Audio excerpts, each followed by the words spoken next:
Well, how do you sell your books? I'm online to purchase books. I would appreciate if you would go to www.lulu, that's lulu.com/spotlight/Robin Deveroux 1960. Whew, that's a lot to remember. But Deb will put that up on the website. I will. You can also, if you prefer an e-reader, you can catch my books on Kindle on Amazon. You can also order books from Amazon and from Barnes & Noble. You can go into any store, ask them to order for you. There may be some on the shelves locally, but you can ask them to order for you, or you can order from Barnes & Noble. However, I do prefer yes, that you order from Lulu, because the more of a royalty goes to me. So, that's really important. We should talk about that a little bit. People think that when you write a book that you make a lot of money on it. Yeah. Not so not true. Really, no. My first book, I got a small advance. And I mean a small advance. It was like $7,000, and I will probably not see another dime from that, because it was not promoted. So I mean, unless I promote it, or unless I do sell the movie script, then I could see that happening. That it would, because I have to recoup that advance. So I have to sell enough books for the company to recoup the money that they gave me before I ever see another royalty from that. Wow. Interesting. Right. So, and I've talked with authors that are both traditional and indie published authors, and I really was attracted to the fact that I could keep track of my own money. The difficult thing is the marketing. Right. And for that, I just put up a site online, and I can't remember the name of it now. Well, you can Patreon, send me a link. The Patreon site, and it's an author support site where folks might call in or write in, and they might just donate $1 a month to me, and for my book tour. So you can go in send and me that link you can too. kind of like do a pledge. So I just put that up today and put some information about me. But you can find me on Lulu. They are my printer, and they do a beautiful job. I'm very, very pleased with their work. They've been very author-friendly. But it is tough for writers to make any money unless you're a big-time person and you get a great advance or win a really big contest. Right. Just to be totally frank, for instance, one of my Nora books, if folks buy that from Lulu, I would get 50% royalty. So that's huge. 50% is huge. So the book's like, $15, so I would get $7.50. That same book selling for the same price on Amazon, I'll get $1. Right. Oh. Yeah, I get royalty checks quarterly, 8%, and sometimes it's as little as $3. Right. Exactly. It's really sad. And then sometimes it's as high as 20. Right. and I mean, right now my goal is to replenish my books from the royalties so that I can keep going out on the road. And so you buy a whole bunch at once and then take them with you. That's the way to go, isn't it? That's what I do. Yeah, I mean, you're still waiting for a check because most folks are corporate, so you have to wait for them to cut your check back. But generally, I'm trying to at least keep myself afloat with books right now, so I can. It's basically getting my face out there. So folks like a good story, but they also like to face-to-face with the writer. And there's nothing like a book signing for that. It's really a lot of fun. And then people tell people. So that's important. So whatever we can do, I like your work. I like you. And whatever we can do to help further that career for you, we're here for you. So I will be and all I'll charge is a jacket. I'm sorry, go on. I will be at the Howe Memorial Library on the 22nd of this month at 11 o'clock reading my children's book. That same day, I will be in Lansing at the Schuler's bookstore. Nice. And I love Schuler's. My friend Whitney is the person that arranges for authors to come in. Fun. She is amazing in her own right, and she is having me down for the second time to do a book signing. Ooh. And Schuler's is amazing because they set you up like you're a New York writer, no matter A who lot you better are. than And it's a lot of fun. They treat you like royalty. So I'll be down there on the 22nd at 7:00. Very good. PM. So send all these stuff, and I'll just sure post will. them on our Facebook Thank page. you. You know, we get a lot of people that follow stuff on our Facebook page, and I noticed when I put your last one on there, there were 85 likes on it. Ooh, those yeah. folks So I hope books. some of those people, I hope some of them came to that book signing. Yeah, I think so. I hope so. It was a lot of fun. I do like Barnes and Noble a lot too. Mm-hmm. The Saginaw Barnes and Noble. I wrote half of my first book sitting in their store. Oh, isn't that nice? So it was really nice to go back there and do the book signing for the first novel. And they just had me in to do the kids' book and my other books. So very good. Fun day. Very good. I love it. So we're so happy that you're here. You. We love having you around. It's nice. So we dedicated our show to our friend Kat, who is in Chicago, and we talked about fathers and bourbon, but we haven't talked about flags other than that beautiful poem that your father wrote. That was nice. Very appropriate for today. So, you know, our flag, I don't think that our flag gets the respect that it used to. I remember in school we had to pledge allegiance every day. And I don't know that they still do that. They do at parochial schools. Good. Your public and you do? Good. Wonderful.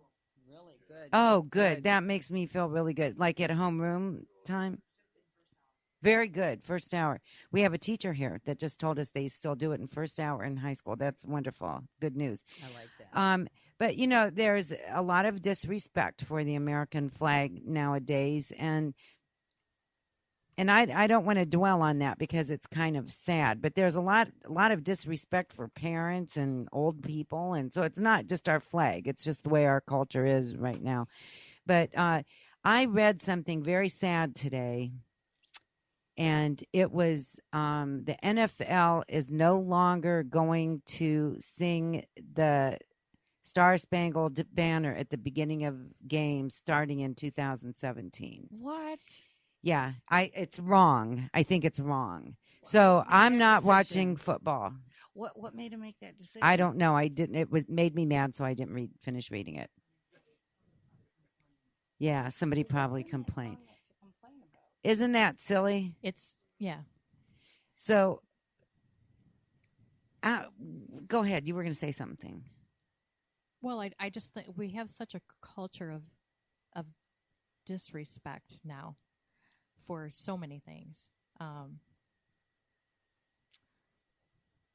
I've got like too much in my heart to even talk about it. It's very difficult for me, wondering how things will be for my grandchildren, and it was harder for my children. And I've just watched, you know, even young folks who are coming into the workforce. There's just such a lack of respect or honor for each other and for themselves. I think we just generally have a lack of respect and honor for other human beings, and it's very sad. I'm a Native American person, and in this culture, it's taught that the most important people are our elderly and our young people because they carry the future and the past, and we don't see any of that being honored anymore. It's very hard. In anything symbolic, there's just so much. We're blind to all of that anymore. I think anything that was any symbol that was important or it doesn't mean anything anymore. Yes, you know, that's a good and soul. We're lacking some heart. Sad but true. It's, you know, we're anesthetized by the media. I know we're on the radio, but it's true. It is true.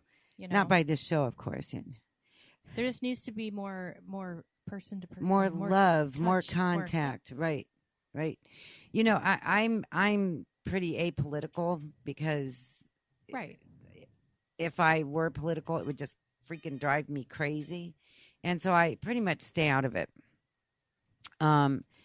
And I'm not going to get on that soapbox tonight, but I agree with you 100%. And if you have a child or a grandchild, pick them up and love them and teach them how to love, because you can respect people more when you know how to love and treat other people like you would want to be treated.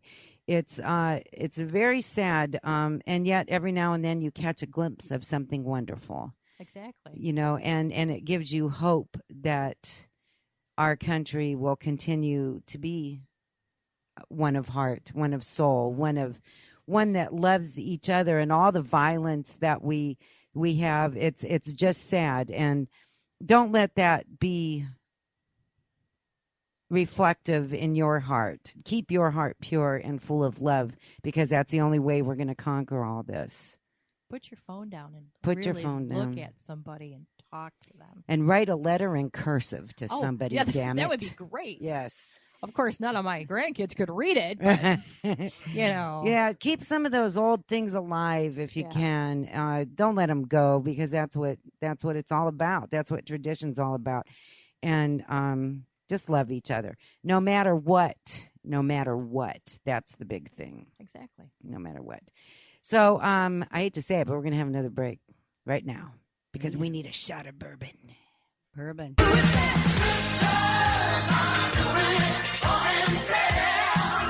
Wine glasses are full. The divas are ready. Now back to the Divalution Show. Surprise! I did it wrong. Bayo Botanicals is a modern artisan perfume and beauty essentials boutique.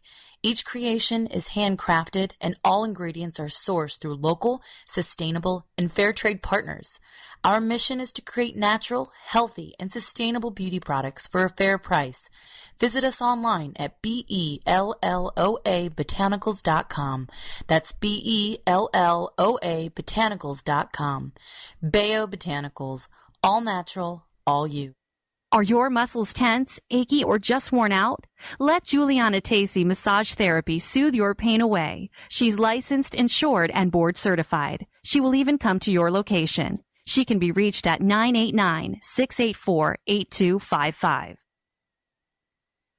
Again, don't forget about our wine sponsor, Vino Wine Warehouse, located at 510 East Midland Street, right here in Bay City. They have all kinds of good food there, too. And on the first Wednesday of every month, you can find the Divas there for Divas Night Out, Dino's at Vino's. So, this Thursday coming up is the Midland Street Wine Walk. I think that'll be really fun. And make sure that you tell Greg that you're there because the Divas sent you. On next week, we have Jennifer Nagley, and she sings. Oh, have you ever heard her? She's right. She's a singer-songwriter, and she's also the head of Girls on the Run, which is how I met her. She's a really good person, a very talented person. On August 11th is Power of the Purse. And I don't know if you've been to that, but if you have a purse that you'd like to donate, please do. It's a purse auction and cocktail party. And if you want to go, I'd like to have a big diva table this year. It is so much fun. They auction off all these purses, and some you can get for $10. And some go for really high. And there's food and drink, and it's just really fun. It's at SVSU, 5:30 to 8:30 on August 11th. If you would like a ticket, you just let me know. You can call the studio at 989-402-4627, I think. You had it written down. I know, and I threw it away. 4627, I'm pretty sure. Or you can call my cell at 419-366-8091, and we will have tickets here. If you would like to drop off your gently used purses or brand new purses, you can bring them here. Right now, the address is 509 Center Avenue, Suite 213, and you can, if I'm not here, leave them outside, but they'll take any kind of purses. So even if it's a little more worn, it'll go on the $10 table. So that's a really fun event. Fundapalooza yes, is coming up August 14th. And it's our annual food drive for the Good Samaritan.